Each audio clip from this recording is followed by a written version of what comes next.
आज दोस्तों हम लोग आज होम लीग आंदोलन के बारे में बात करेंगे। होम लीग आंदोलन क्यों शुरुआत कब शुरू हुआ था इसके बारे में सारे बात हम करेंगे दोस्तों। तो दोस्तों होम लीग आंदोलन की शुरुआत जब बाल गंगाधर तो बाल गंगाधर तिलक थे, जो वो एक उग्रवादी नेता थे। कौन से उग्रवादी नेता थे? एक राष्ट्रीय क्रांतिकारी आंदोलन नेता थे, क्योंकि होम लीग आंदोलन के समय वो एक युवा नेता थे। दोस्तों क्या होता है कि जब वो 1908 के बाद 1914 तक जब जेल काट के वर्मा के मंदिर से जब वापस आते हैं तो उन्होंने कौन सा आंदोलन शुरू किया? 1916 में होम लीग आंदोलन शुरू किया। दोस्तों होम लीग आंदोलन को दो लोगों ने शुरू किया था, दोनों अलग अलग जगहों पर शुरू किया था होम लीग आंदोलन को दोस्तों। जो बाल गंगाधर तिलक थे दोस्तों, वो युवाओं के बहुत चाहता नेता थे, इसलिए होम लीग आंदोलन को उनका जन्म बाल गंगाधर तिलक का जन्म हुआ दोस्तों। वो महाराष्ट्र में हुआ था, इसलिए होम लीग आंदोलन का नेतृत्व वापस जेल से आने के बाद महाराष्ट्र और कर्नाटक के क्षेत्र में बाल गंगाधर तिलक ने सबसे पहले अप्रैल 1916 में होम लीग आंदोलन की शुरुआत करते हैं। कहाँ पर? महाराष्ट्र और कर्नाटक के क्षेत्र में। और दोस्तों सितंबर 1916 में एनी बेसेंट जब भारत आई थी तो भारत में 19 सितंबर 1916 में होम लीग आंदोलन की शुरुआत करती है। कहाँ पर? तो मद्रास में। कहाँ पर? तो मद्रास साइड में शुरू करती है। ये कब पता है कब शुरू की थी? ये सितंबर में शुरू की थी और वो अप्रैल में शुरू की थी। दोस्तों होम लीग आंदोलन का क्या अर्थ होता है? स्वशासन। दोस्तों होम लीग आंदोलन का अवधारणा कहाँ से लिया गया? तो आयरलैंड से लिया गया। कहाँ से दोस्तों अवधारणा कहाँ से लिया गया है दोस्तों? आयरलैंड से। आयरलैंड से लिया गया है। कहाँ से लिया गया दोस्तों? आयरलैंड से लिया गया था। आपसे बताया दोस्तों ये आंदोलन कहाँ पर तिलक ने आंदोलन कहाँ शुरू किया था? महाराष्ट्र प्लस कर्नाटक पर शुरू किया। दक्षिण भारत में एनी बेसेंट शुरू किया था यहाँ पर। अरे एनी बेसेंट दक्षिण भारत में दक्षिण भारत में शुरू किया था। और दोस्तों एलिवेशन का एक उद्देश्य था स्वशासन की प्राप्ति। किसकी प्राप्ति? स्वशासन की प्राप्ति। जब बाल गंगाधर तिलक का उद्देश्य था स्वराज में जन्मसिद्ध अधिकार में से लेकर रहूंगा। इनका उद्देश्य था बाल गंगाधर तिलक का। बाल गंगाधर तिलक का दोस्तों ये आंदोलन को सक्रिय रूप से प्रदान किया जा सकता है दोस्तों पत्र पत्रिकाओं के द्वारा होम लीग आंदोलन को या किसी भी आंदोलन को उस समय प्रचार प्रसार किया जाता था। तो दोस्तों महाराष्ट्र और कर्नाटक क्षेत्र में उस समय बाल गंगाधर तिलक की दो पत्रिकाएं बहुत फेमस थी। पहली पत्रिका थी केसरी। कौन सी पत्रिका थी? केसरी। और दूसरी कौन सी पत्रिका थी दोस्तों? तो मराठा। दोस्तों जो मराठा पत्रिका थी वो मराठी भाषी में नहीं थी दोस्तों। मराठा पत्रिका अंग्रेजी भाषी में छपती थी और ये पत्रिका साप्ताहिक पत्रिका होती थी। लगभग साप्ताहिक पत्रिका थी। किस भाषा में? अंग्रेजी भाषा में दोस्तों।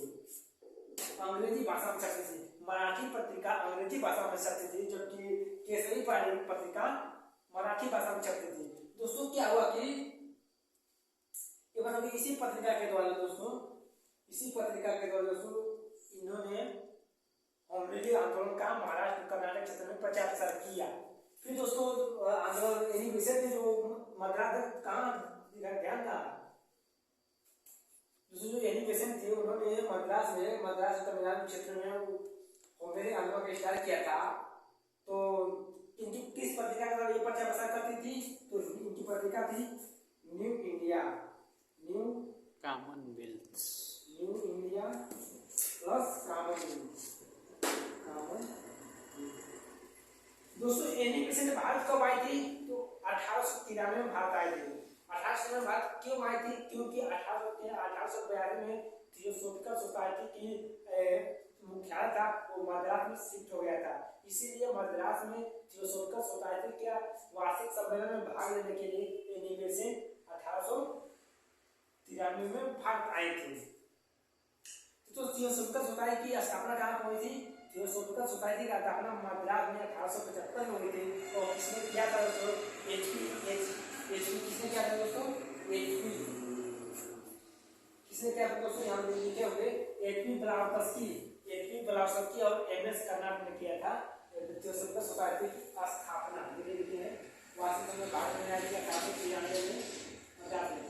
और दोस्तों 1998 में 1898 में एजुकेशन ने सेंट्रल हिंदू कॉलेज की स्थापना किया था। कलकत्ता में सेंट्रल हिंदू कॉलेज की स्थापना किया था एजुकेशन ने। और ये तो बता दें न्यू इंडिया कॉमनवेल्थ आयरलैंड से लिया गया है। दोस्तों आपसे क्वेश्चन पूछता है प्रथम विश्व युद्ध के समय भारत में कौन सा आंदोलन सक्रिय रूप में था? ऑप्शन में देगा खिलाफत आंदोलन, होम लीग आंदोलन, असहयोग आंदोलन। तो आपको मालूम होगा तो नहीं बता पाएंगे। प्रथम विश्व युद्ध कब से चला था? 1914 से 1918 तक चला था प्रथम विश्व युद्ध। उसी समय में होम लीग आंदोलन अपने जन्म सुना पड़ता है। दोस्तों आंदोलन का अर्थ क्या होता है? स्वशासन। और दोस्तों होम रूलिंग आंदोलन के समय भारत का वायसराय कौन था? वो था लॉर्ड जेम्स फोर्ड था। सॉरी लॉर्ड जेम्स फोर्ड था। लॉर्ड जेम्स फोर्ड कौन था दोस्तों? लॉर्ड जेम्स फोर्ड था। प्रथम विश्व युद्ध के समय कौन था? Lord viceroy Lord James Ford था। सीधा काम हो गया। दोस्तों क्या होता है कि 1916 में जो लखनऊ अधिवेशन होता है उसकी अध्यक्षता उसके अंबिका शर्मा मजूमदार ने किया था। उसके और उसी अधिवेशन में जो 1907 के सूरत अधिवेशन में होता है, 1907 में सूरत अधिवेशन होता है, उसमें जो भारतीय राष्ट्रीय कांग्रेस था वो दो दलों में विभक्त हो जाता है। एक दल कहता था कि लाला लाजपत राय अध्यक्ष बनेंगे और एक दल कहता था कि श्री राज बिहारी बोस अध्यक्ष बनेंगे।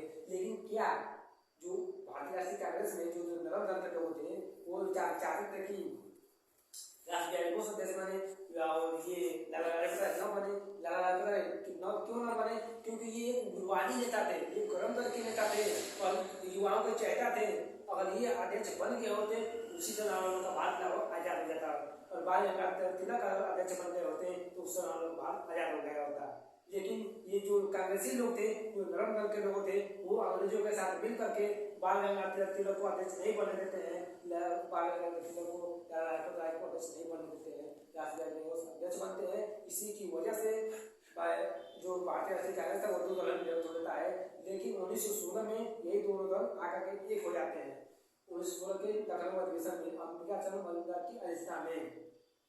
और दूसरा काम यह था कि 1916 में क्या होता है कि मुस्लिम लीग और कांग्रेस के बीच में समझौता हो जाता है, एकीकरण हो जाता है मुस्लिम लीग और दोनों के बीच में। तो दोनों के बीच में समझौता हो जाता है और होने के बाद क्या होता है दोस्तों कि और मुस्लिम लीग क्या करता है कि अलग निर्वाचन मंडल की मांग कर देता है और भारतीय राष्ट्रीय कांग्रेस इस मांग को स्वीकार कर लेती है, अलग निर्वाचन मंडल की मांग।